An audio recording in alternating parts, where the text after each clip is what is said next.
started with, we need to paint the house. It's never been painted since we bought it 18 years ago. And as with every project, it just kind of snowballed. So we had brown walls in the entryway and the hallway, beige going up the steps, and then the hallway upstairs. We changed it over to turquoise blue up the stairs, and then the hallway now to the living room where the walls used to be light blue. We decided that we were going to flip the room around, move the TV to the opposite wall, put the couches on that wall so less of the doorway was blocked, and it opened up the space quite a bit. I also took the karaoke out and moved it to the back room temporarily. We changed the color of the walls in the living room to a bluish green. It's kind of hard to see in this light, but it turned out really well with the couches moved to the other side, opened up the space quite a bit. The kitchen used to be dark red and gray on the walls. Can't really make out the gray, it kind of looks blue, but it was gray if you look at the top section above the red and gray walls in the kitchen words. But we changed that to a darker blue to highlight the cabinets and the countertop that we did, which brings me to, we had an old Formica yellow countertop from 1973. This is what it looked like before. And the old sink,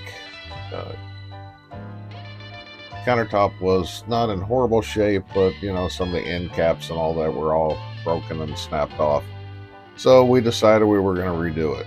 Well, the first step to redoing a countertop with this paint kit that we bought is to put the primer coat on. It's solid black, flat. It looked good by itself, but the kit has a sponging portion to it where it's got like a copper color, a white, and a black to make whatever design you want to. We replaced the sink with a granite sink that we just happened to run across on sale at Lowe's. Took out the double bowl stainless steel sink, and this is what the kitchen looks like now. I think it turned out really well. The counters are cleared off because we got tired of all the clutter, but we needed some place to put all of the utensils, and nobody could actually reach the spices that were way high up in the cabinet above the stove. So I decided that I was going to build a cabinet for the wall because I looked for some at the stores, and even a small bathroom cabinet was $130. So went to Home Depot and got some wood and got started. So I built a frame, put some shelves in, brought the spices and that down to measure the space that I needed between the shelves as well as the utensils. I built me a door out of some of the bed slats that I bought from the auction. Carried the cabinet outside once it was put together and painted it black. Couldn't stain it because there's two different kinds of wood and it would have turned out two different colors. So we went with the black paint because it matched the counter and that, and worked out really well.